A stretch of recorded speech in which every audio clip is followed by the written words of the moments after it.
Let's talk about our land, which is land expropriation and distribution. Let's start by understanding the facade called expropriation bill. The white elite propaganda to silence the voices that are focusing on the real land question program like Ramsar Black Agenda. The white supremacy allowed GNU leaders to fool and manipulate the entire country, focusing on youth to be discouraged when we speak about taking the land from the settlers. The imperialist settlers doesn't speak about empowerment of local entrepreneurs. They are against black industrialization because it is not in their best interest. The white supremacy created the democracy to divide and rule the indigenous social doctrine program. There's nothing new about what is going on. Politicians read the same script from the handlers. Their policies about scapegoat the problems they didn't create but inherited from colonial program manufactured by the imperialists. The people are voting over problems they didn't commit through emotional brainwashing. Politicians yet vote on the basis of it. And the winners are the same imperialist elites who are the shadow presidents behind the scenes. They have managed to use bourgeoisie politicians, religion and their mainstream media to manipulate the nation. They sell a narrative of the land expropriation without compensation, which scare the investors, and economy will fail to keep things as they are. The investors are like politicians. They want to loot the resources and wealth, exploiting the cheap black labor using the stolen land. They own majority of the dams in South Africa. It is important to understand that everything is engineered to be as it is in South Africa. There is a total number of 4,000 dams, in which 500 owned by the government and 3,500 are privately owned. Water is becoming scarce commodity in South Africa due to those who decided to ensure water is for them, not for all. The land must be given to the rightful owners, not investors. The youth must not be fooled. These investors are not there to uplift anyone, but here to enrich themselves.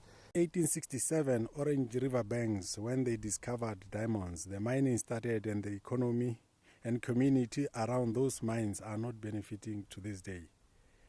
When we speak about wealth sharing, they'll tip and toe around threatening the people about the investors will run away, just to silence us. Investors are not committed to build anything sustainable, and they've proven to us for decades that they don't care about anyone but their profit. When you do study, out of 523 townships, there is no infrastructure development for betterment of the population living in it. Now the new townships has developed in the form of squatter camps, where 20% population resides in these inhuman areas. We don't have suburbs that are black-owned. When we join middle-class people, we abandon the township and buy properties in the white-owned suburbs instead of building our own. This can be resolved only when the political will. This can be resolved only when the political will to pursue the nation building through land expropriation and infrastructure development program is implemented, instead of politicians sloganeering and rhetoric demagogue. We will be moving this country forward. These parasites investors enjoy exploiting the poor people, and they don't care about the indigenous people. They planted politicians to mislead the nation into slave salary and living in a life in squalor. As long as they keep paying politicians, propaganda is the order of the day. Capitalists are milking South Africa's wealth while the working people get slave salary. They don't want to share the wealth, instead use black people as a disposable tools. When we woke up, the land will be taken back to the owners.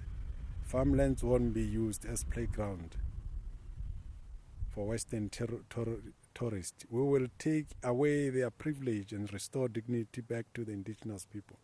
1994 did not implement radical land reform, land restoration and land distribution, because the democracy was about exploitation of looting to keep themselves rich. There's nothing we can't achieve in this moment if we rally behind taking back our land. We must not forget that we survived slavery, colonialism, apartheid, and economic segregation. We need to start thinking about building our utopia. The current system is designed to exploit everything they could and leave the mess behind. Unemployment amongst the youth is over 60%. There is no prospect of improvement or new jobs being created.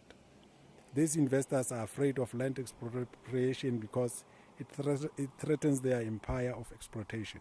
They hate the fact that the indigenous people might own the means of production.